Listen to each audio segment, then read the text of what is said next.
Good morning, everybody. Steve Perkins, Russ Darrow Kia. Hey, just wanted to touch base with you. We are in the middle of summer, and you need to make sure that you have your vehicle summertime ready. We suggest stopping in and taking a look at a couple of your vehicle systems. The first system I want to tell you to take a look at is your air conditioning, of course.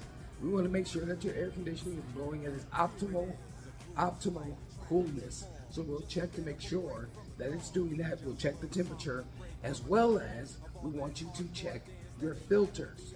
Your air filter is what causes airflow into the vehicle. We want to make sure that those are as clean as possible, not just for the cool air, but also so that the vehicle runs optimally.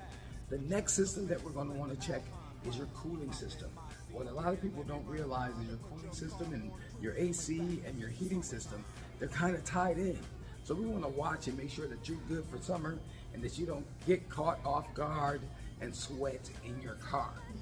So come and see us. Make sure your vehicle's summertime ready. Make sure the air is blowing ice cold for you. Russ Darrow Kia. Let's go.